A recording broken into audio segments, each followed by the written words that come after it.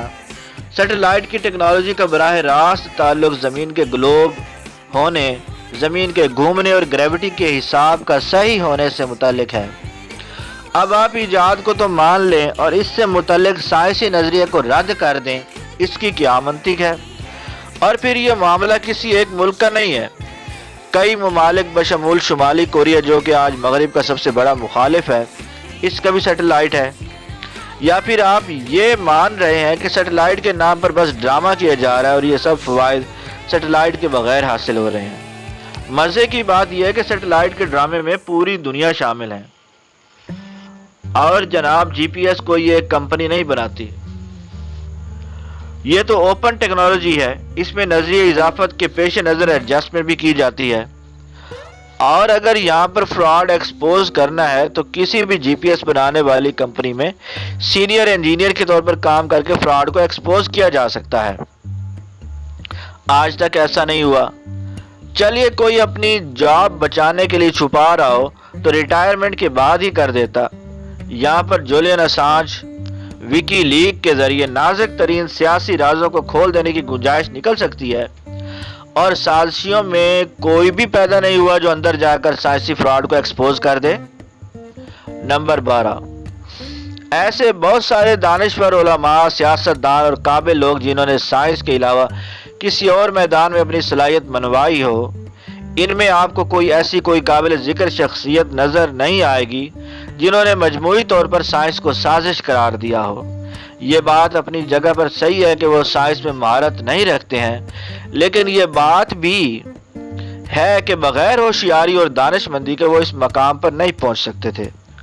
اب ایک شخص جو سائنس کی گہرائی نہیں سمجھ سکتا، اس کے لیے مناسب ترین رویہ یہی ہے کہ وہ سائنس سے متعلق تمام حقائق کا تجزیہ کر کے سائنس کے بارے میں اپنا نقطہ نظر قائم کرے۔ مثلا صدیوں سے سائنس یونیورسٹیوں کا موجود ہونا، تحقیقاتی اداروں کا موجود ہونا، سائنسی کمیونٹی کا نسلی اور مذہبی اعتبار سے بھید بھاؤ نہ کرنا، سائنسی علوم کی تاریخ مختلف بلکہ دشمن ممالک کا اس پر اتفاق ہونا، سائنسی ایکڈیمک پروسیس میں پیئر ریویو اور چیک اینڈ بیلنس کا ہونا، سائنسی ایجادات کے فوائد کا براہ راست مشاہدہ وغیرہ، یہاں پر معاملہ کسی فرد کی ججمنٹ کرنے کی صلاحیت کا ہے۔ ایک عام آدمی یہ طے کرے کہ وہ ان قابل لوگوں کی سمجھداری پر بھروسہ کرے جنہوں نے کسی نہ کسی میدان میں اپنی صلاحیت منوا لی ہو، یا پھر سوشل میڈیا کے کونے خدروں میں چھپے ہوئے کچھ نامعلوم افراد کا جن کی نہ کوالیفیکیشن کا پتہ ہے اور نہ انہوں نے کہیں پر عملی دنیا پر اپنی کوئی چھاپ چھوڑی ہو، کچھ نامعلوم ویڈیوز کا حوالہ دے کر سازش کی گردان کرنے لگے۔ تو یہ تھی دوستو آج کی ویڈیو، کیسی لگی آپ کو کمنٹ باکس میں ہمیں ضرور آگاہ کیجیے۔ ملتے ہیں اگلی ویڈیو میں، اجازت دیجیے، اللہ حافظ۔